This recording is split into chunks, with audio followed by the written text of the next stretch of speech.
Bem-vindos ao podcast Alta Temporada, o ponto de encontro entre imobiliário e o turístico. Aqui você vai ficar por dentro das principais tendências em empreendimentos imobiliário turísticos, como multipropriedade, timeshare, meios de hospedagem alternativos, hotelaria, aluguel por temporada, entretenimento e segunda residência.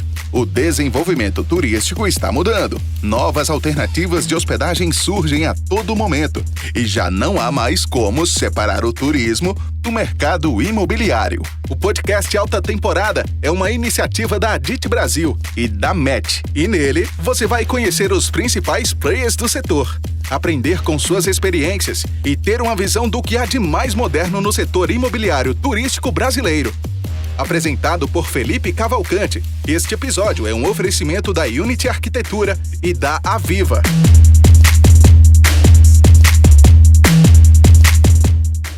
A Unity Arquitetura é uma empresa de profissionais criativos, especializada em hospitalidade, urbanismo e entretenimento, focada em projetar espaços únicos que emocionam e surpreendem, trazendo resultados efetivos para o seu negócio.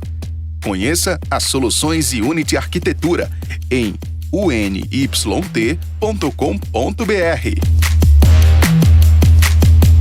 A Aviva é pioneira no setor de timeshare e precursora do conceito de tempo compartilhado para o mercado brasileiro. A empresa é detentora de 2 dos maiores resorts do Brasil e do 3º parque mais visitado da América Latina e 6º melhor do mundo. Conheça o Rio Quente Resorts e Hot Park, em Goiás, e Costa do Sauípe Resorts, na Bahia.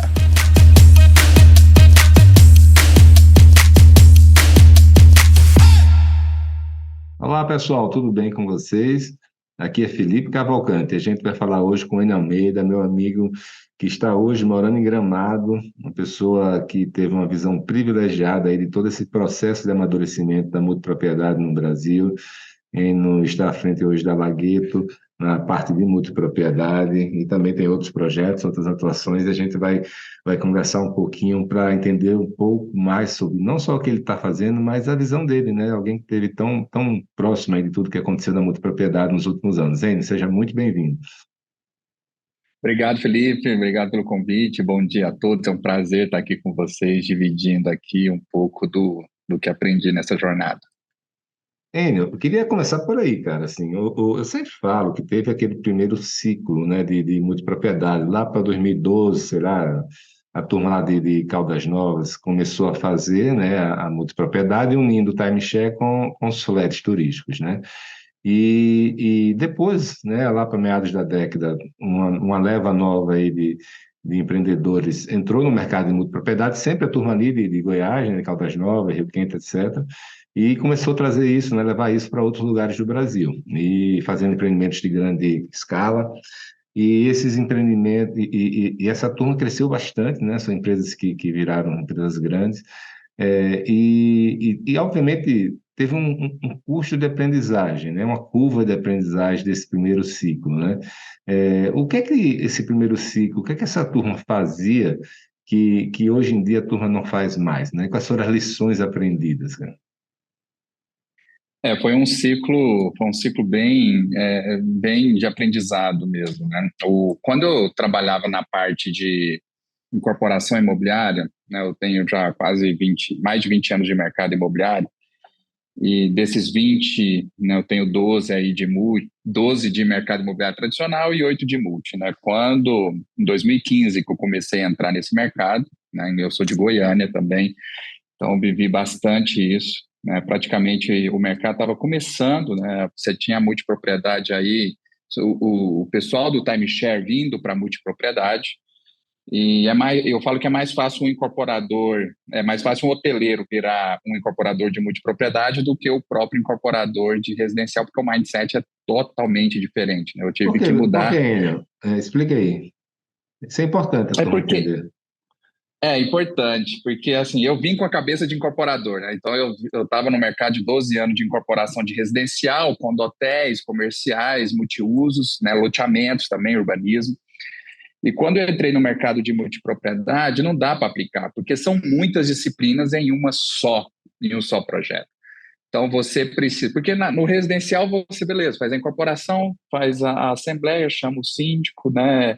Se a cadeira ficou de plástico, se era de madeira, você já repassou aquela dívida para o banco, você recebeu a vista e próxima à incorporação. São ciclos de 3 a 4 anos no máximo, né? Você tem um estudo de viabilidade de resultado que o resultado seu no quarto ano sobe porque você recebe praticamente no repasse bancário. Na incorporação de multipropriedade, você tem que carregar essa carteira. Você não consegue repassar esse cliente. Então, basicamente, se você pôs uma cadeira de plástico lá, você vai arcar com as consequências dela. Você vai aguentar a reclamação, você vai aguentar o distrato, você vai ter que viver aquele residencial. O incorporador não está acostumado com isso, de carregar esse cliente no colo, né, vamos falar assim, a todo o ciclo de 8 a 9 anos.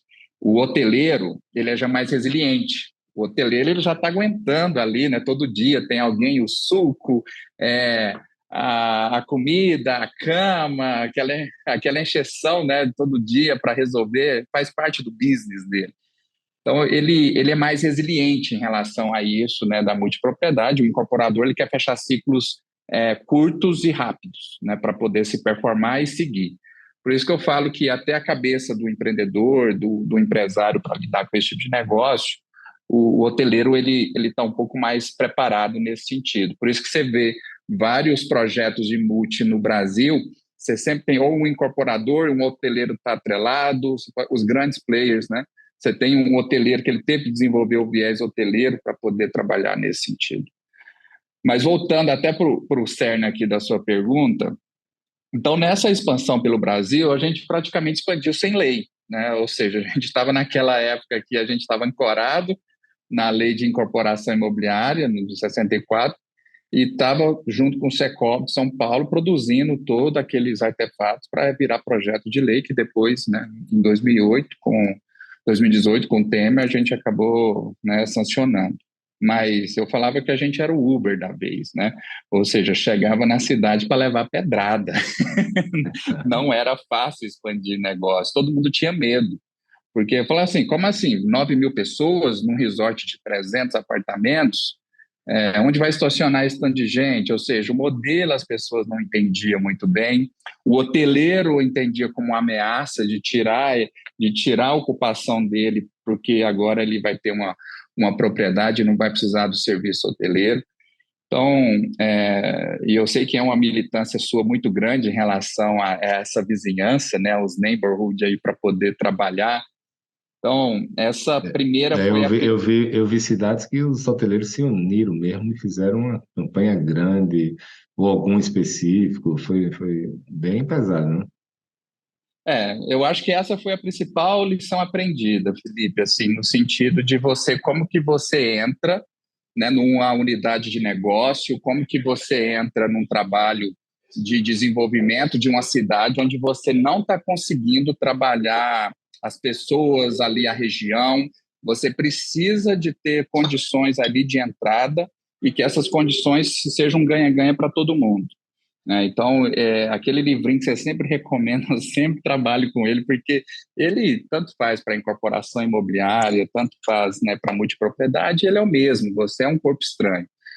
Então, eu acho que a primeira lição foi isso, como chegar em cidades, né, principalmente onde cidades de destinos turísticos já consolidados, você tem uma região muito bairrista também, apanhei pra caramba, né, então visita a promotoria, toda hora tinha uma audiência pública, então você trabalha nesse sentido. O que hoje também eu vejo com muita lição aprendida nesse momento foi estruturação de funding para esses tipos de projeto, né? Da mesma maneira que a gente começou, né, a gente precisou também alavancar projetos, né, no Brasil como um todo. E na época era um pouquinho mais difícil porque não tinha lei, né? Você tinha praticamente a Faria Lima ali tentando decifrar, porque é o mercado de capitais, porque o mercado tradicional, bancos tradicionais, o mercado de varejo e banco, esquece, esse aí não entra. Para ele, assim, como ele ficava tentando encaixar esse modelo de negócio do plano empresário de incorporação imobiliária. E aí, quando ele via, não, mas o ticket de repasse é 40 mil, o valor do produto, não, mas isso aqui não é nem minha casa, minha vida. Eu falei, não, cara, calma, deixa eu te explicar. Então, não encaixava. Então, a gente teve um ciclo, né, de funding, um education de funding muito grande. Eu, particularmente, gastei muita sola de sapato. Você tirou um doutorado nisso, né? Foi. Chegava momentos que a gente fechava e a gente se associou muito com a XP. A XP é uma grande marca e ela super, né, disruptiva. Então, a XP ela acreditou muito nos projetos naquele momento. Meio que a gente fazia uns almoços assim, fechava um restaurante, tinha várias casas de investimento em cada mesa e você ia decifrando esse tipo de business para essas casas, né? Legal. Mas teve sua lição aprendida, praticamente teve que pagar seu preço, teve fundings aí a 18% ao ano, né? Então, teve fundings de 15% ao ano, que sacrifica muito o projeto, mas no Goiás a gente tem um ditado que a gente chama o boi de piranha, né? Aquele que vai na frente para poder pavimentar o mercado para a boiada passar. Então, teve Acho que projetos foi que bem foram... isso, viu, cara? Foi bem isso. Então, foi uma grande lição aprendida. Eu acho que o mercado todo, né, foi beneficiado nesse sentido, por conta que a gente precisava da alavancagem, mas, ao mesmo tempo, você tinha poucas casas, era um mercado novo, um risco grande, era um projeto sem lei, ancorado na lei de 64, então ele tinha muita pavimentação ainda para poder acreditar. Mas, Ô, ao mesmo ô, tempo, as casas... Pode falar. não, pode terminar, desculpe. Então, ao mesmo tempo, as casas de investimento acreditavam muito na geração de fluxo de caixa. Então, ele entendia aquilo como um carnê das Casas Bahia, né? Então, ele falou, opa, tem geração de caixa, que é o que importa para poder pagar a dívida. Então, foi gerando credibilidade nesse sentido. Cara, e em relação a essa gestão, né, com os gestores, com o mercado de capitais, quais foram os aprendizados? Que eu sei que a gente já batendo papo antes, você dizia, Felipe, tem umas letras minúsculas lá, que se a pessoa não tiver cuidado, ela pode até perder o projeto dela, né? Assim, e eu sempre oriento as pessoas, meus clientes ou amigos que estão entrando, que digo, ó, cara, você tem que ler com muito cuidado, não só aquele contratão no final, mas o contratinho no começo, né? Você tem algum exemplo para dar para a gente de cuidado que tem que se ter quando vai secretizar uma carteira ou fazer algum tipo de operação? E primeira coisa, segura a ansiedade. Não vá com tanta sede, ou não espere estar com muita sede para poder apreciar a proposta. Eu acho que é a primeira dica, porque isso te acelera, isso acaba você pulando essas entrelinhas e essas análises que você precisa fazer. Acho que você está numa situação confortável, né? Falar, estou começando aqui um projeto, é o ideal. O fundo é daqui 2 ou 3 anos, porque precisa de razões de garantia, precisa... Olha, vai conversando, vai pedindo minuta, vai analisando, coloca advogados, porque todo mundo está se protegendo. O mercado de capitais está no papel dele. O mercado de capitais, né, ninguém está ali pela amizade, todo mundo ali está pela relação de dinheiro e risco. Então, ele quer o máximo de garantias e o máximo de liquidez que ele puder dessa operação. Ele não quer ficar praticamente ali dependendo que ele quer que você pague, mas caso você não pague, você precisa dar o conforto necessário. Eu acho que isso não mudou, eu acho que faz parte de qualquer operação financeira, né, nesse sentido. É claro que vale muito das suas performances de negociação, né? E pegando o detalhe técnico, né, nesse sentido, para poder exemplificar, teve uma operação que eu fiz que acabei deixando razão de garantia, porque no mercado de CRI, de certificado de recebíveis imobiliários para multipropriedade, eles montam as cestas de garantia, mas não vou me prender, vou me prender em 2 indicadores. Ele olha o seu saldo devedor da sua dívida, valor presente naquela taxa que você comprou, né, contratou, e o saldo de recebíveis que você também trazia, valor presente naquela taxa que você contratou a dívida.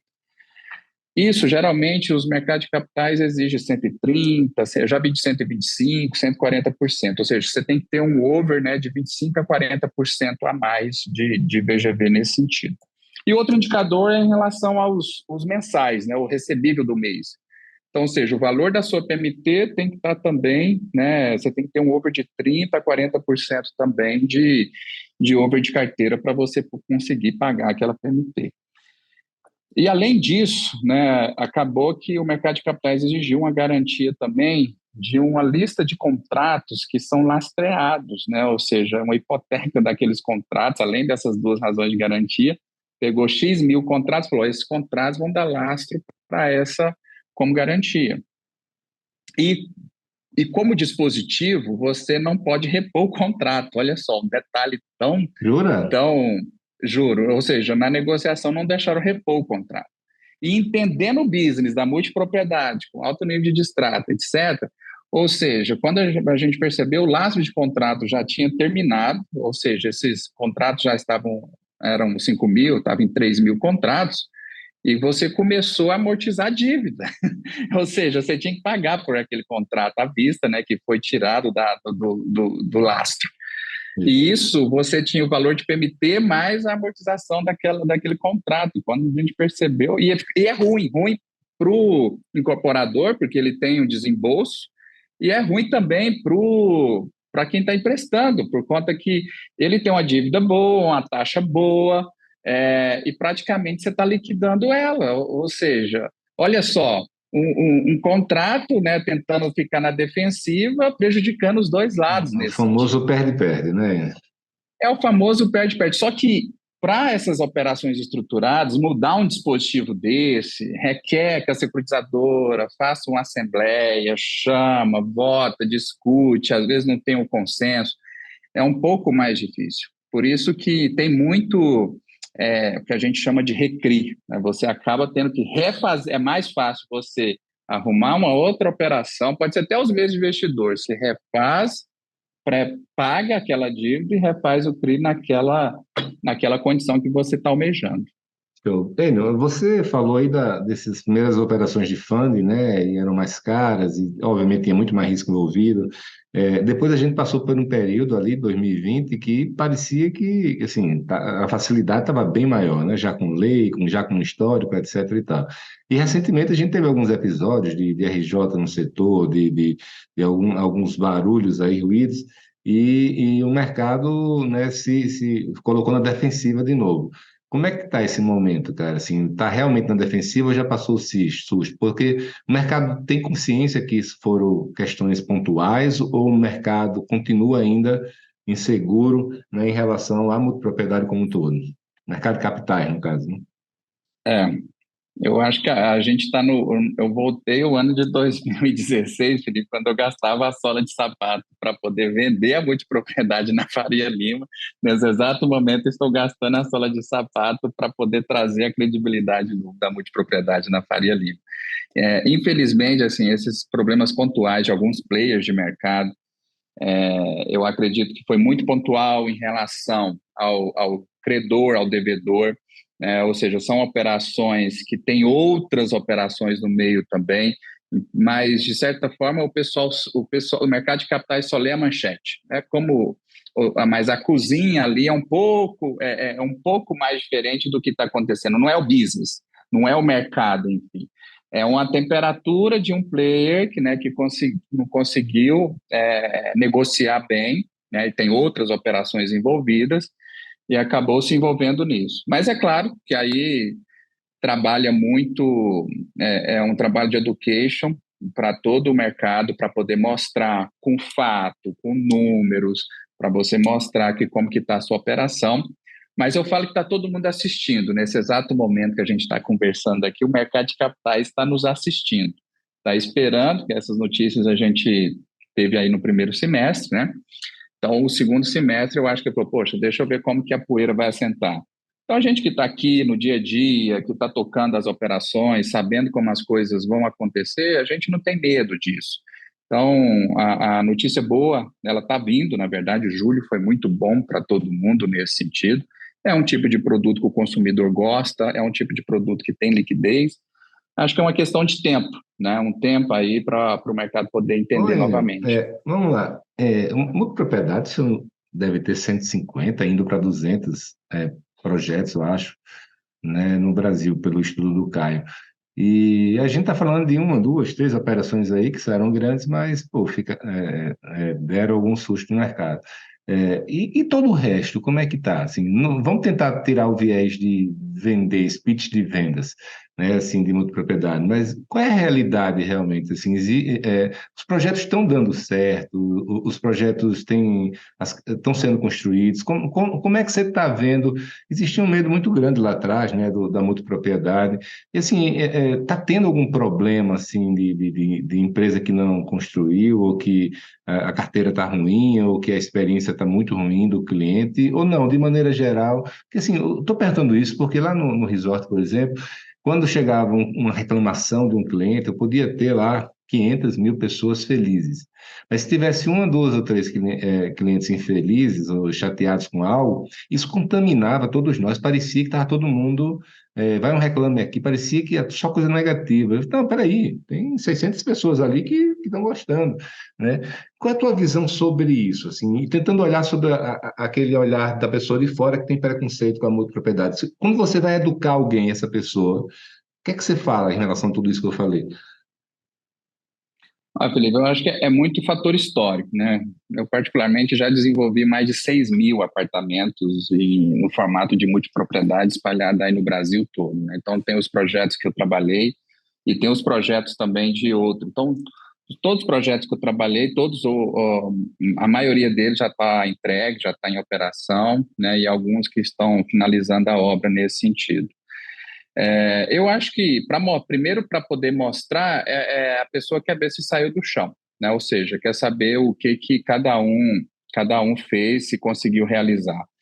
E você tem, se você olha o mesmo relatório do Caio Calfá, você olha também que tem a maioria dos empreendimentos, né, estão sendo entregues e em operação. Então, as pessoas estão conseguindo entregar, seja ele com funding, seja ele com dinheiro de equity, seja ele com dinheiro de investimento de sócios investidores. Então, ou seja, de alguma maneira as pessoas estão conseguindo tirar ele do chão, né? Tem uma turma que eu estava observando um projeto dele grande, mais de 300 apartamentos ali no Paraná. É uma turma que entregou toda no equity. A venda não alcançou a velocidade, mas ele conseguiu entregar porque a carteira é suficiente. Nós temos um overprice na multipropriedade, que, claro, temos uns custos enormes de venda e gestão, mas nós temos o custo de obra, ele é ofensor, mas ele não é tanto o principal, né? Ou seja, ele faz parte da curva ABC. Então, você tem margem para poder apostar. Então, se o empreendedor for sério, se ele conseguir entender que ele precisa entregar esse projeto para poder colher a credibilidade dele, ele investe. E ninguém está aqui para ficar brincando de sacar dinheiro de cliente, né? Claro que você tem os entrantes, mas eles não sobrevivem tanto tempo. Então, tem a maioria dos projetos sendo entregue, tem players de mercado mudando, né? Antes você tinha um player, agora você tem outro player, e é bacana ver o mercado nessa dinâmica, né? Quem reinava hoje não reina amanhã, então, e essa troca de bastão é interessante também, porque você dá esse rodízio aí para o mercado, mostrando que tem oportunidade para todo mundo. Então, eu acho que é muito, muito mostrar o que já foi feito, né? Diferente quando a gente pegava o speech de 2016 e você falava, tem esse aqui de 30 apartamentos só, você não tinha um portfólio. Hoje a gente tem resorts de 1.000 apartamentos, 912 apartamentos, Funcionando, né? temos funcionando de hotéis de boutique de 56 apartamentos, ou seja, tem para todos os tipos, e cada um com a sua história, né, de resultado, de como realizar. Esses produtos, né, esses empreendimentos, ele tinha uma determinada característica lá para 2016, 14, etc. Que eram aqueles prédios grandes, como você falou, com 1.000 apartamentos, 500 apartamentos, muito nichado ali para classe média, média baixa, né, muito perfil original de Caldas Novas, depois foi para a Olímpia, depois o terceiro grande polo foi Gramado. E qual é a diferença dos produtos, Enes, assim, em termos de tamanho, em termos de arquitetura, em termos de atrações? Como eram feitos os produtos antigamente, né, os empreendimentos, e hoje como é que se faz geralmente? Eu acho que vamos chamar de ondas, né, Felipe? Você teve a primeira onda, a segunda, eu acho que a gente está numa terceira onda de mercado já, né, nesse sentido. Eu tenho inveja do varejo porque todo ano tem um iPhone, né? O mercado imobiliário você tem que esperar um ciclo de 5 anos para você conseguir viver o que realmente você entregou e o que você projetou, porque o grande segredo está na usabilidade. Quem vai te dar esse feedback é o cliente, né? Eu adoro entrar em grupo de WhatsApp de cliente. Quando falar, tem um grupo de tal empreendimento, eu estou lá dentro. Eu tenho um iPhone só para... Não, você tá de sacanagem comigo. Tá Não, eu tenho, eu doido. entro. No Eu entro. começo eu entrava nos grupos, mas depois é tanta energia negativa, tanta desinformação, tanta agressividade que eu falei, não, para mim não é saudável, né? Mas é filtro, ou seja, ali é meu orelhão, entendeu? É filtro de usabilidade para você aplicar. Essa matéria que você entrou aqui é no momento do desenvolvimento. Então, você consegue entender o que os clientes estão falando, você consegue entender do que ele está reclamando. É claro, você tem que filtrar, porque senão você entra na energia ali, tem um monte de pessoas, né? Você não faz teste psicológico para poder vender, você praticamente olha só para o bolso.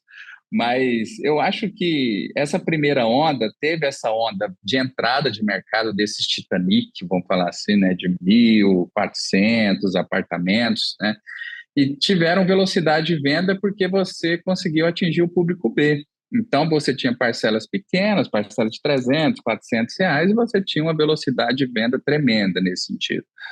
Só que a usabilidade, quando você olha para a usabilidade, você tem problemas enormes, né, de administração desses, principalmente a bandeira hoteleira sofre mais para poder administrar esses Titanic, né?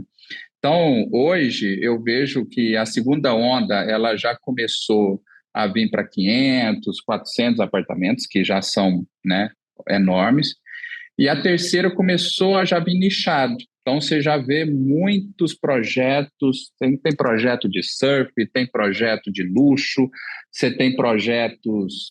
Recentemente, um empreendedor estava falando para mim, projetos de uma modalidade esportiva.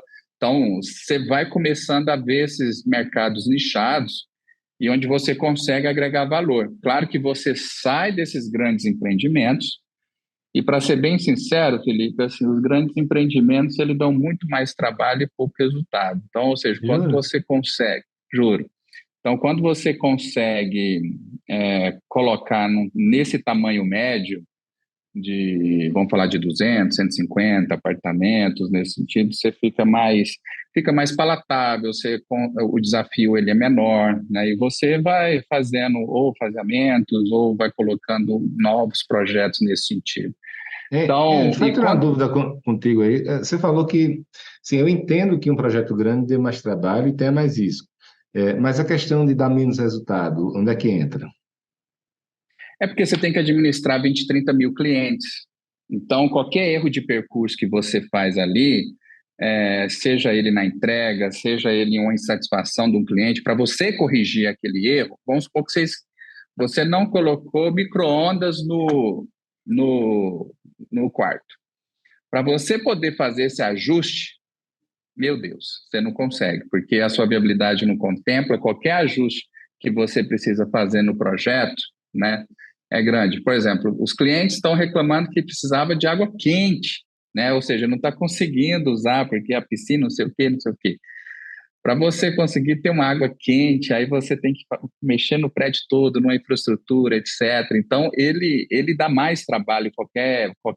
É um Titanic. Para você mudar o curso dele, você precisa, né, de muito recurso financeiro nesse sentido.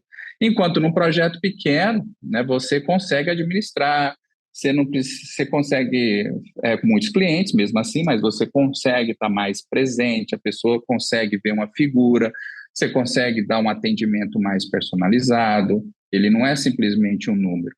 Então, você consegue fazer administrando nesse sentido. Agora, com 20, 30 mil clientes, é quase impossível você ter um CRM nesse sentido. A Unity possui uma equipe de profissionais criativos, com expertise em projetos de destinos urbanos e de lazer de referência, presentes em todo o território nacional e no exterior. Conheça as soluções da Unity Arquitetura em hospitalidade, urbanismo e entretenimento. Gigante do turismo, a Aviva é detentora de grandes destinos do Brasil, multiplicando maneiras de fazer você feliz. Acesse aviva.com.br. Irmão, e dentro disso, né, da usabilidade que você falou, da experiência aprendida, da cabeça de hoteleiro, mais do que de incorporador, né, de você, como você falou, de você estar mais próximo agora dos clientes, né? Como é que tem sido a gestão dos empreendimentos de multipropriedade, né? A gestão hoteleira e condominial, né? Dá uma geral para a gente aí de qual é a sua opinião sobre isso, inclusive sobre verticalização das operações. Tem esses grandes grupos todos montaram suas próprias operações, né? No caso da Lagueto é mais fácil porque a Lagueto já é uma operadora, né, de hotel, né, de raiz. Mas qual é a sua opinião? Assim, por outro lado, ao contrário de 2016, a gente hoje já tem operadoras hoteleiras dispostas a fazer a operação, né? Se fosse o seu projeto, o que você faria? Olha, eu acho que vai na frente quem já é hoteleiro, como eu disse lá no começo da nossa conversa. Quem já cuida, porque o que acontece? Quando você está na multi, você financia esse cliente num parcelamento médio de 80 vezes, 75 vezes, que é o parcelamento médio aí no Brasil que o pessoal está usando. Desse parcelamento, você vai usar uns 40, 46 parcelas ali para quem comprou no início do projeto. Então, ou seja, basicamente ali na bola você tem ali 45 ou não sei, 50% da carteira para ser recebida. E quando você propõe a fazer essa gestão hoteleira, você tem que entender que uma carne crua, uma piscina fria ou um atendimento não bem realizado, ele culmina num distrato. Ou seja, qualquer desculpa para ele na experiência dele é distrato, porque agora é a hora do jogo. Eu falo que é muito fácil manter uma gestão, todo mundo fica surpreso quando eu falo isso. Eu falo, gente, você vai ter mais distrato depois que você entrega. Aí tu, não, mas o produto está pronto, né? O apartamento está lá. Eu falei, amigo, no período de obra, o único trabalho que você tem é mandar fotinha. O único trabalho que você tem é mandar filminho de drone. É mandar lá, ó, tá evoluindo assim, assim, assado, o cara, tá. É a mesma coisa quando você compra um carro novo, você está olhando pela internet, sei lá, que você pagou consórcio, está pagando aqui. Na hora que você vai lá e compra e vai usar e ver todas as features, talvez você criou um romance com aquele projeto que fala, poxa, não é isso. E o hoteleiro, ele vem para poder trabalhar nessa parte. Por isso que eu falo que não é brincadeira para quem quer fazer gestão própria, né? Quem não tem a experiência de gestão própria. E é diferente também, Felipe, de quem faz gestão de hotel normal, hotel de condotel, porque você tem o hotel ali, é o proprietário que está usando. No condotel é um investidor que espera uma rentabilidade. Ele não está ali para poder se ver as features estar rodando. Então, ou seja, você tem o proprietário usando o hotel, você não pode deslizar com ele, você tem que entregar todo aquele serviço que você vendeu. Lembra do síndico? A incorporadora vai lá, põe o síndico e vai embora. Agora é o momento de você ficar e aguentar o tranco. Então, é esse momento que eu acho que tem que ter todo esse investimento. Faz para mim todo sentido, se fosse para mim, faz todo sentido você trazer um player hoteleiro, que principalmente que já tem experiência em multipropriedade para cuidar do seu projeto, do que você tentar fazer essa roda. Essa roda alguém já rodou ela, e é muito, né? E não é na hotelaria que você vai conseguir, né, os rendimentos, os resultados da incorporação imobiliária. Não é ela que você está deixando, porque, nossa, eu estou deixando dinheiro na mesa. Não. É pelo contrário, você está fazendo, né, uma decisão para que esse dinheiro permaneça na sua mesa, né, na incorporação imobiliária. Então, eu acho que cada macaco no seu galho nesse sentido. Para quem está arriscando, montando, provavelmente deve tá tendo investimentos virtuosos para poder seguir nesse sentido. E ele tem muito receio de entregar esse hotel para um terceiro, onde também ele fala, poxa, minha carteira está ali, eu tenho que cuidar bem desse cliente, eu tenho que estar próximo. Então, mas você não tem experiência hoteleira, então fica nesse dilema, né? Você quer se proteger, mas ao mesmo tempo você não tem experiência e no final essa decisão precisa ser tomada. Para mim, a mais inteligente é trazer alguém que já conhece. Cara, e trazendo uma pessoa que tem experiência, né? Qual é o nível de participação que esse incorporador deve ter? Porque, assim, o cara que vem da incorporação, a mentalidade dele é a seguinte: eu não quero ser hoteleiro, tenho raiva de quem quer ser, eu quero passar isso aqui para alguém para cuidar dessa bronca, eu só quero vender e ter minha carteira. Né? Só que eu não, que é mais ou menos isso que eles fazem quando fazem um condotel, um flap, né? Vende, entrega e vai cuidar de outro. E na minha percepção, isso não funciona na multipropriedade. Por outro lado, se você porque assim, como você falou, o maior bem dele, né, é a carteira de recebíveis, né? Então, como você também já disse, se a experiência do usuário for ruim após a entrega, isso afeta diretamente ela. Qual é o papel que o incorporador deve ter nessa relação com o gestor hoteleira e com o dia a dia do empreendimento? É mais afastado, é mais próximo? Na tua experiência, o que é que funciona melhor? Ela tem que ser mais próxima, Felipe, por conta de duas vertentes. Você tem aqui você tem o boleto da carteira chegando, que é o do produto, e aí você começa a ter o boleto do condomínio também. Se você começa a ter um boleto concorrente com o seu, ou seja, você inviabiliza a sua carteira. E por que o boleto do condomínio? Porque o hoteleiro ele tem algum custo que tá acima de mercado, ou talvez ele quer fazer uma entrega maravilhosa, e isso requer um custo. Ah, eu quero pôr uma nobrista, eu vou pôr uma recepção assado, vou pôr uma camareira assim assado, ou seja, ele começa a fazer o program design do hotel, mas eu falo, no fim do dia é o cliente que vai pagar isso, né? Mas tem que tomar cuidado, porque se você começa a inflar também a taxa de condomínio, você tem distrato, porque você tem duas parcelas, porque no final do dia ele soma as duas, né? Ou seja, você tem parcelas concorrentes. Então, eu acho assim, todo hotel que eu inauguro, eu moro alguns dias nele, né? Então, eu mudo Ah, para é? lá. Então, para poder entender, eu fico sentado ali no lobby, olhando esses clientes, né? A bandeira hoteleira está lá, rodando. Mas eu durmo no quarto, né? Ou seja, eu peço service room, tomo café da manhã.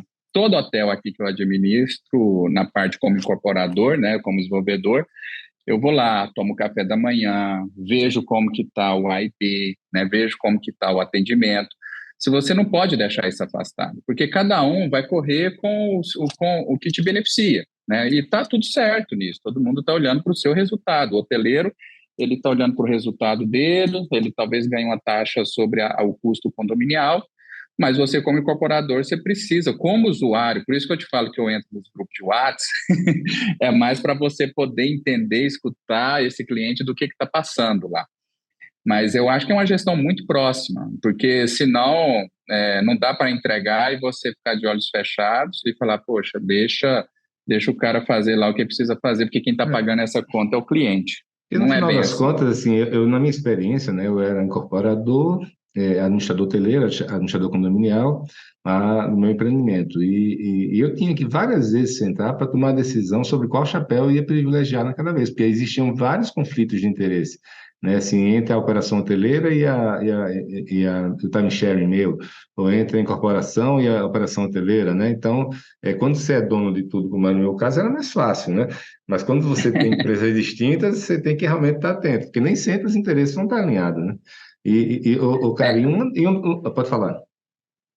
não, e é justamente isso. E eu acho que para quem é dono do todo, ele tem que ficar em detrimento ali do que te traz mais resultado nesse sentido, a proteção. Mas é um dilema horrível. Toda vez que você precisa trocar o chapéu ali, você fica naquele ciclo vicioso. Você se concorre com você mesmo, né? É difícil. Irmão, e você falou aí da taxa de condomínio, né? É um grande ofensor aí, né? Ao contrário de tudo que a gente conhece de mercado imobiliário, né? Para quem é incorporador, que está acostumado, depois da entrega, maravilha. Aqui é o contrário. Aqui, realmente, a experiência do cliente, de um lado, se não atender as expectativas, ele manda um e-mail e cancela. Ou, se a taxa de condomínio começar a inviabilizar e ficar muito caro. Eu me lembro que nos primeiros empreendimentos tinham até taxas de condomínio altas, assim, né? E algumas empresas iam isso até como uma fonte de receita. Depois foi se vendo que não, tem que ser o mais baixa possível, né? Para poder não concorrer com a carteira, né? Com os recebíveis. Me fala um pouco mais sobre isso na prática, né? É realmente aumento do extrato? A gente fala isso porque está acostumado, ou na prática impacta tanto assim? Impacta, Felipe. Você tem praticamente duas mudanças no contrato do cliente no ato da entrega. Primeiro, você tem a troca do índice de correção inflacionário, você sai do INCC, você vai para um IGPM, alguns incorporadores colocou IPCA devido ao Covid, né? O IGPM deu uma disparada. Você tem a troca, aí você começa a ter o juros real, né, do contrato, geralmente o pessoal começa a cobrar 0,5% ao mês, né, nesse sentido, e começa a chegar mais um boleto que é da taxa de condomínio.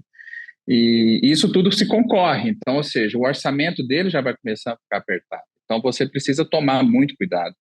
E é claro que você não tem como, índice inflacionário, você não tem como atuar, juros de correção está ali no contrato, mas se você tirar ele, você perde a margem do negócio que você colocou, então sobra a taxa condominial para você poder administrá-la bem.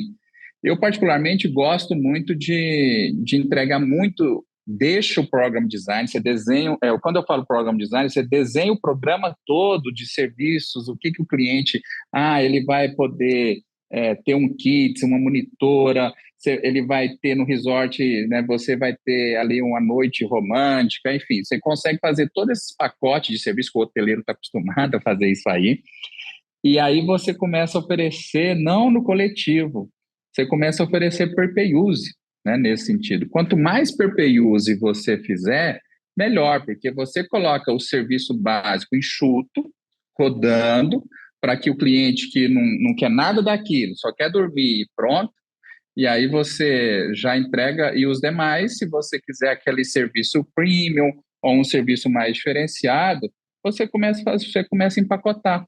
E aí você começa a oferecer isso fora da taxa condominial. Ele contrata no check-in do balcão, ele contrata quando ele faz a reserva dele. Então, é uma forma de você sair do escape ali. Aí, é claro, aí dentro da operação, existe aí, quando você está no desenvolvimento do projeto, trabalhar com muito, nada que te gera muito custo. Por exemplo, a cadeira de plástico é barata, mas ela vai quebrar e você vai ter que repor e o condomínio vai subir. Então, invista num FFE, invista num enxoval digno, invista num enxoval que não tem tanta reposição, que não tem tanta manutenção, porque, querendo ou não, isso depois isso vai voltar para você. Por mais que você fale, mas o cliente faz uma assembleia e paga, isso vai voltar. Então, ou seja, invista num lençol, num colchão, em armários, né, em mobília, para que você não tenha, para o cliente não tenha esse dispêndio de Eu reposição. gosto de comparar isso com a compra de avião pelas companhias aéreas. Elas preferem comprar aviões mais caros, mas que tenham menor custo de manutenção, né? É muito similar assim. Quando eu montei meu resort foi a mesma coisa. Eu saí comprando várias coisas mais caras porque eu sabia que ia estar ali responsável por isso em dois aspectos, a manutenção, né, e a parte de entrega da experiência, né, da satisfação do cliente, né? E o bolso para pagar essa reposição é sua. Aí que quando o incorporador confunde, que ele entrega um residencial normal, que depois põe o síndico e eles que se resolvam, mas ele recebeu o dele, ele entrega um enxoval que não é o que que tem mais durabilidade, né? E aí às vezes fazendo a incorporação de multi, o pessoal, estou me isentando, o cliente depois quebrou, ele repõe. Mas aí o boleto aumenta, aí vem o Isso, distrato, nem etc. tudo. Cara, e sobre rentabilidade, né? A gente tem um mantra no setor de que não é para vender rentabilidade. Por outro lado, você tem aí já, como você mesmo mencionou mais cedo, muitos empreendimentos entregues. Como é que tem sido isso? Na prática, tem dado ou não tem dado rentabilidade? Não dá nenhuma, ou é o suficiente para pagar a taxa de condomínio? Como é que tem sido na prática essa questão de rentabilidade? Está muito atrelada na diária média da região, né, Felipe? Então, se você tem lugares que a multipropriedade foi implantada, que a diária média é uma diária baixa. Se pagou a taxa condominial, você fica feliz, né? Que ele realmente conseguiu propor o papel de não te gerar um custo, né, nesse sentido. Como você pega Gramado, por exemplo, né, Gramado já tem uma diária média mais elevada do que o resto do país, então você consegue entregar algum resultado nesse sentido. Mas independente se vai ou não vai, eu particularmente, eu não vendo rentabilidade. Inclusive, eu coloco uma folha falando só de rentabilidade, um checklist que o cliente assina. Ele fala, eu, Enio, não, né, não comprei rentabilidade, eu comprei uso, e assina embaixo. Porque se entregar alguma coisa para ele, ótimo, né? E fora que você é hoteleiro, você sabe muito bem que a sazonalidade hoteleira, ela existe. E você sabe, para quem investe, ele tem medo de sazonalidade, ele quer ver a rentabilidade dele reta, pode olhar a bolsa de valor, na hora que está caindo, o pessoal vende, porque acha que o ativo dele vai embora.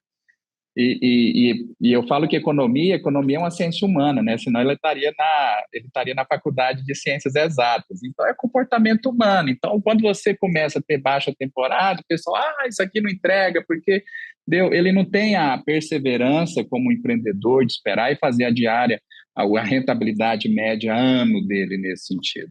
Então, mas independente se vai render, se não vai render, eu entendo que para multipropriedade a gente está falando de uso.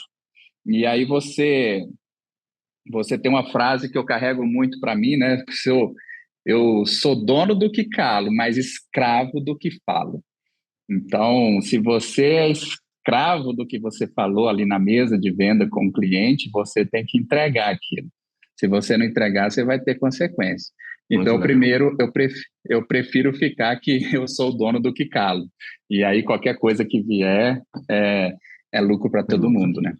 Cara, e ainda falando de taxa de condomínio, hoje em dia no mercado, qual é a taxa de condomínio aceitável, a meta, assim, que todo mundo tenta chegar nela, assim, o mínimo que é possível, e o máximo, assim, qual é o range, assim, que acima de X ali é problema? A gente tem algumas taxas de condomínio praticado no Brasil, né? Depende muito da modulação, né? Se eu estou falando de uma semana, de 2 semanas, tem projetos de 4 semanas, esses sofrem mais, viu? Esses de 4 semanas é dolorido a taxa condominial, porque o cliente paga e ele praticamente, né, está pagando muito. Ele vê o valor nominal e às vezes ele não consegue usufruir, aí ele põe no pool de locação, aí o pool não consegue remunerar nem a taxa, esse ele sofre mais. É um produto que foi muito difundido no começo, né? O 4 semanas, 3 semanas, usa ao ano. Hoje você pode, até pelo relatório do Caio Calfácio, você consegue enxergar essa diminuição. Hoje a gente está na média de 2 ponto alguma coisa, e eu acho que logo a gente chega num 1,8, né, semanas médias no Brasil. Mas tratando na média, nas 2 semanas, nós temos aí, eu acho que em torno de 180, R$ 200, né, vai variar um pouco mais de cada região, porque isso, taxa de condomínio, 60% é mão de obra, né? 60%, 70%. Você já foi operador hoteleiro, você sabe administrar. Então, 60%, 70% é mão de obra, ou seja, ali é onde que você tem oferta, onde você tem demanda de pessoas para poder trabalhar. Você Então, sabe, mas cara, eu acho que que no Brasil fica nisso. você falou isso, agora veio um filme na minha cabeça, eu lembrando de quando eu sentava com a minha equipe controle, a equipe operacional, para reduzir custos. E aí tinha lá mão de obra, porque mão de obra direta e indireta, com tributos, etc. Tinha tributos, né, também, né, encargos Né? sociais, tributos, mão de obra. Depois tinha energia elétrica, sei lá, assim, tinha 4, 5 itens e eu não conseguia fazer muita coisa nesses itens, entendeu? Assim, tinha um limite dele, assim, né, um piso, né? E o resto, assim, as coisas que eu podia cortar eram coisas mínimas, etc., assim, que muitas vezes nem faziam muito, né, muita cosca. Mas, cara, e eu queria falar de outra coisa, assim, que é todo mundo que vai entrar na multipropriedade, um incorporador novo, ele se deslumbra com aquela planilha, né, com aqueles VGV, preço de metro quadrado altíssimo, né, e também com as margens de lucros que são apresentadas. Minha pergunta para você já está nisso aí, que é há 8 anos que você falou, né? As margens Sim. de lucro são aquilo tudo mesmo, ou na prática elas são menores? Eu falo que a fotografia ela é muito bonita. O filme ele é dramático. Então, ou seja, a fotografia é a planilha, naquele start zero que para você perseguir aquela meta, né? Só que empreender no Brasil, né, Felipe? Vamos lá, eu estou no ciclo de 8 anos. A gente já enfrentou mudança de impeachment de presidente, a gente teve depois um presidente interino do Contemer, você teve momentos ali bolsonaristas, agora você tem o PT de novo voltando, e o mercado ele vai variando. Hoje, praticamente, o mercado de capitais está naquelas taxas de juros no momento da Dilma, ali descendo a esplanada.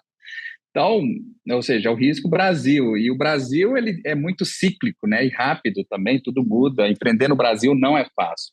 Por isso que eu falo que o filme ele é dramático, mas não é tanto pelo business, tá, Felipe? Assim, é pelo negócio. É mais pela ambiência mesmo que nós estamos aqui no Brasil, nesse sentido. Mas a planilha inicial é uma meta, mas assim, eu particularmente nunca consegui atingir, tá? Aquele resultado de início de planilha. Então, tem alguns outros projetos que performou mais, outros performou menos, mas eu vejo que na análise final não foi o custo de obra, não foi o custo de venda, de marketing. O que atrapalha sempre a margem é a alavancagem. Então, é ela que você vai ditar praticamente o seu resultado, né? E a gente tem um grande defeito, né, de fazer esse start zero sem alavancagem.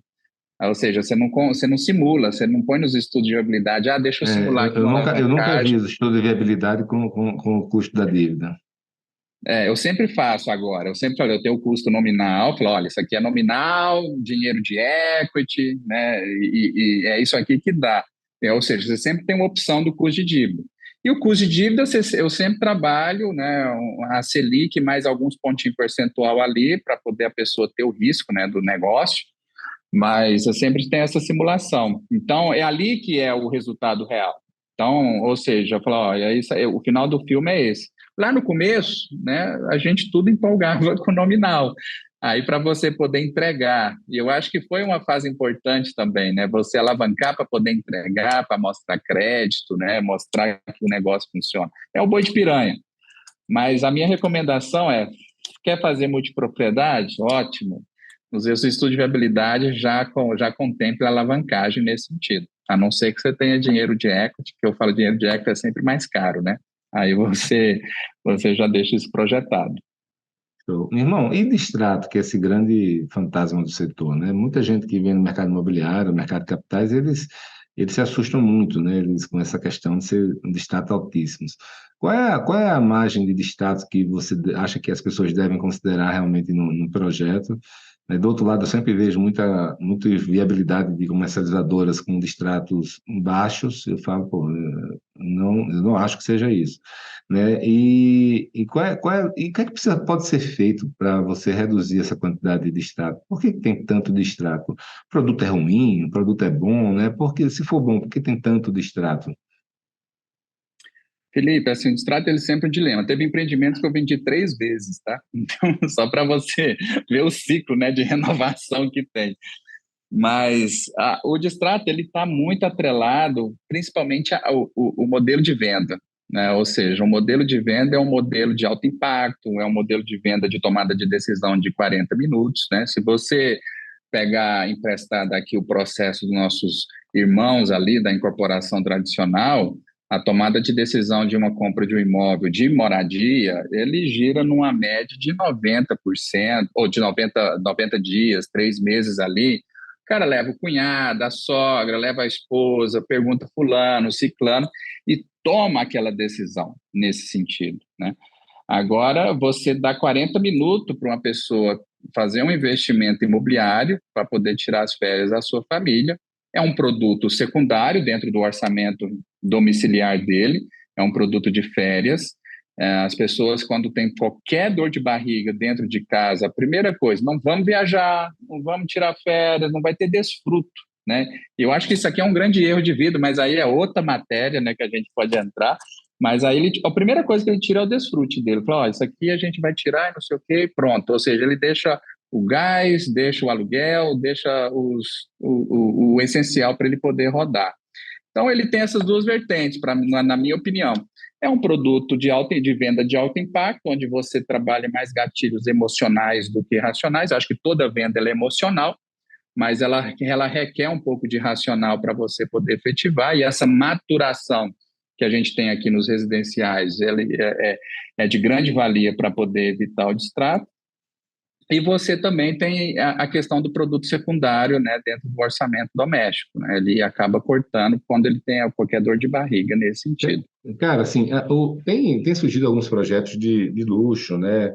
Mais upscale, a gente até estava conversando sobre isso recentemente, e a tendência deles é fazer alguma coisa ali entre a venda de alto impacto e a venda normal, né? Indo na direção de uma venda de relacionamento, onde, tá, não vai vender em 1 hora, 2 horas, mas também não vai ser 90 dias, vai ser 15 dias, 8 dias, ou sei lá.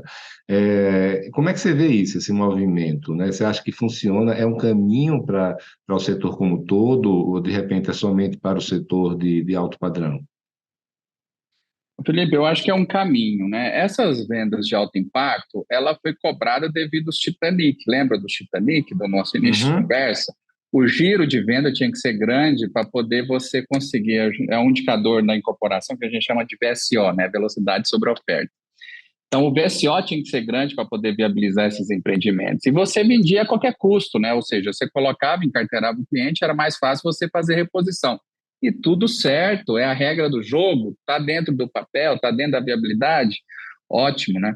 Agora, quando você tem produtos upscale, você tem quantidade de unidades menores, não tem essa daga no pescoço te cobrando uma velocidade de venda, onde você consiga fazer uma velocidade de venda mais madura, mais racional, com maturidade do cliente em relação ao investimento que ele está fazendo, é fundamental. Então, eu acho que a terceira onda que a gente estava falando sobre a multipropriedade, ela é isso.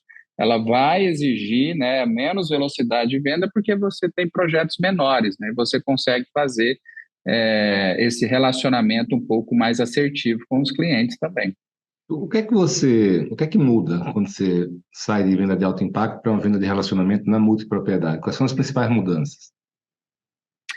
Olha, a principal mudança é o bolso, né? Ou seja, você sai de uma família de renda média de 5 a 8, 30, 50 mil reais. Aí você já tira aquele problema doméstico lá, de qualquer dor de barriga, o cara cuida do desfrute.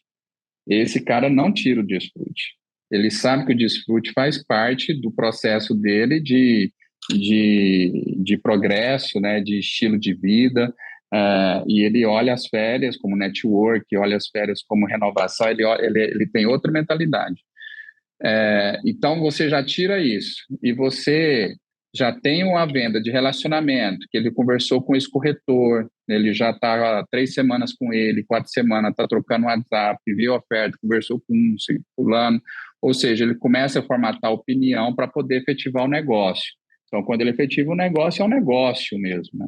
Então, você já começa a trocar por aí. Então, é claro que você começa a subir para o público A, né, ou atingir esse público A. Eu, no meu começo, eu falava, não, gente, rico não quer dividir apartamento. Eu tinha o maior preconceito. Eu falava, não, gente, quem que é? O cara quer comprar a unidade inteira, ter o porta-retrato e não sei o quê. Cara, o rico, ele na verdade, ele quer também economia. No final, ele está rico por isso também, né? Não que ele ficou contando com as despesas dele, mas ele quer pôr o dinheiro para prosperar em outras sementes, vamos falar assim. Ele não faz sentido, né? Então, Realmente, assim, eu acho que racionalmente, me chamou muita atenção o que você falou aí sobre a venda emocional e menos racional, né? A venda de alto impacto. Mas racionalmente, o discurso faz muito sentido, né? Você vê, assim, na minha família mesmo, uma parente minha agora vendeu a casa de praia porque ia 2 vezes por ano, 3 vezes por ano, não fazia sentido cuidar, né? E ter todo o serviço é, profissional atrelado a isso, né? Não ter dor de cabeça, a mulher não tem que se preocupar com nada, ou seja, manutenção. Então, realmente faz muito sentido, né, cara? Assim, então, ninguém quer pagar por algo que não vai usar, né? é muito mais inteligente você pagar somente pelo que você usa. E esse mercado veio daí, né, Felipe? Quando você olha lá para os americanos, você começa a ver iates, mansões, helicópteros, ou seja, o Fraction, na verdade, ele veio daí. Quem tropicalizou ele foi o brasileiro. O brasileiro tropicalizou, colocou ele para a base da pirâmide, vamos falar assim. E aí você começou a atingir e você começou a vender os Titanic. E os Titanic foram viabilizados em cima disso. Agora, uma questão de um projeto mais elaborado, mais upscale, você vai ter menos giros, né, de extrato, porque praticamente você vai ter um parcelamento menor, você vai ter muita compra à vista onde ele sente vantagem.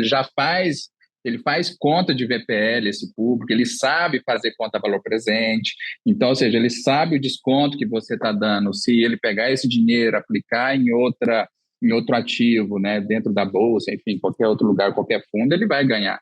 Então, ele é um cara que ele não quer imobilizar. Hoje, morar numa casa, 8 milhões, imagina, imobilizado, igual você falou, dentro de uma casa, imagina o que ele faz com 8 milhões.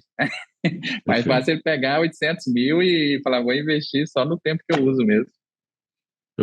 Enio, e a entrada nisso, o valor do sinal? O setor como um todo está muito acostumado a ter entrada linear, né? Assim, não tem entrada na prática, né? Essa venda de relacionamento, ela aguenta uma entrada maior? E assim, porque no mercado imobiliário tradicional existe a regra de que quanto maior a entrada, menor a chance de distrato. No setor de multipropriedade, isso é verdade ou é o oposto? Eu acho que é tudo para todo mundo, né, Felipe? Ou seja, eu falei o quanto você entregou de dedo ali, né? Se você colocou só a unha, o cara corta a unha inocente, né? Ele vai embora. Ah, ficou a taxa de corretagem, tudo certo. Mas na hora que você começa a entregar um dedinho, não precisa ser o dedo médio, mas você começa a entregar o dedinho ali ele já gera o compromisso, né? E é muito verdade para qualquer outro produto nesse sentido, por conta que hoje as leis do distrato nos defendem, né? Nos defende em relação a se o empreendimento é patrimônio afetado, você devolve só 50% daquele valor. Então, o cara vê muita perda em desfazer esse negócio. Então, a entrada é fundamental, só que o valor de entrada ele está totalmente atrelado na renda dessa família, ou seja, o quanto que aquela família consegue dar de valor de entrada. Por isso que quando você vai para um upscale, você consegue cobrar uma maior por quanto que o cara tem reservas, o cara tem condição de dar uma entrada maior. Hoje, na Multi, você tem alguns que praticam entradas parceladas em quatro, né? Ele é um pouquinho maior do que o boleto normal do contrato, mas aí ele já passa no cartão de crédito, aí o cara já tira o limite dele, ou seja, você já consegue trazer ele um pouco, né, para a realidade, porque ele entregou ali um pouquinho, né, vamos falar assim, a unha, não foi, não foi o dedo, né, porque você entrega o dedo mindinho, aí para ele poder sair, ele fala, cara, eu vou perder 50% desse valor, eu vou começar a esse valor que eu vou perder, eu poderia ter aplicado ele, e ele vai no projeto, ele fala, vamos ver o que vira. Depois ele é melhor refazer uma revenda, alguma coisa nesse sentido. Então, irmão, o papo tá ótimo, uma aula mesmo, MBA, mas acabamos aqui Já nosso passou tempo. o tempo. Eu queria te agradecer, cara, e dizer aí que realmente, sempre que a gente conversa, eu fico impressionado com o seu conhecimento prático do setor, né? Alguém que realmente estava com a barriga estava está, né? Com a barriga no balcão. É muito bacana ver isso, cara. E eu queria passar para você aí, para você falar suas palavras finais. Obrigado, Felipe. Olha, obrigado por ter, né, um abraço aí para todos, né? Eu acho que o setor aí, como a DIT também, né, teve grande contribuição nessa formação, nessa troca, né? E eu queria deixar um conselho muito grande para os desenvolvedores que querem entrar nesse mercado, né? Procurem conhecimento, procurem profissionais, procurem serem aconselhados. Eu gosto muito do seu conceito aí, o sócio de aluguel, por conta que você, olha só quantas lições aprendidas, né, a gente começou a tratar, e assim, a gente ficou aqui em 50 minutos, É, né, mas o oceano aqui é grande, então, ou seja, você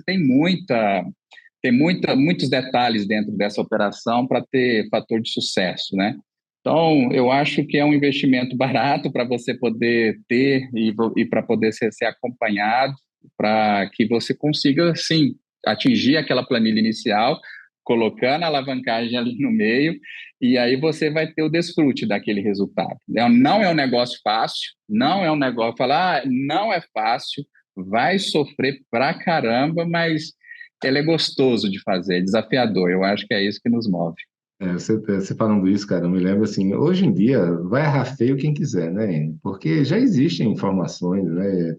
Pô, o meu clube de férias eu comecei em 2014, né? Também tá 9 anos aí, você também tá. Ou seja, Sim.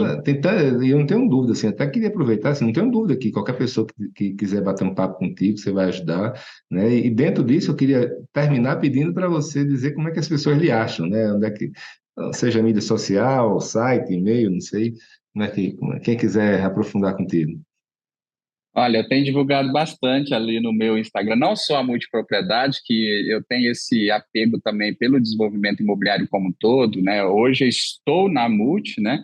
Mas eu sempre desenvolvi outros projetos também, residencial, comercial, urbanismo, que tanto você depende, assim, é umas disciplinas que eu adoro. Loteamento, então, apaixonado por resultado. Eu acho que dá Não menos tem, não, trabalho, não, mas eu acho. Não tem quem não eu acho goste que de esse dá menos loteamento. trabalho e dá margem boa. É o produto primitivo do mercado imobiliário, né? O primeiro. Mas me acompanha na minha rede social, no Instagram, @NAlmeida, né? O N Almeida tá lá, eu sempre, todo dia, posto alguns stories, eu posto alguma coisa e da maior miscelânea possível, né? Desde mercado imobiliário tradicional, desde multi, comportamental também, como executivos, né, para eles poderem subir a régua e ir para cima, poder fazer esse resultado acontecer. Show de bola, Enio. Obrigado, meu amigo. Sucesso aí, hein? Obrigado, Felipe. Até mais. Tchau. A Adit Brasil e a MET agradecem a sua audiência. Acompanhe os episódios lançados quinzenalmente e fique por dentro do que há de mais moderno no setor imobiliário turístico brasileiro. Esse podcast foi oferecido pela Unity Arquitetura e pela Aviva. A Unity é uma empresa com foco no desenvolvimento de produtos diferenciados para o mercado de hospitalidade, urbanismo e entretenimento. Conheça mais sobre as soluções nas redes sociais pelo Instagram, @Unity Arquitetura de Resultados, e no LinkedIn. A Aviva é precursora do conceito de tempo compartilhado e timeshare no Brasil. Conheça os empreendimentos como Rio Quente Resorts e Costa do Sauípe Resorts. Acesse aviva.com.br.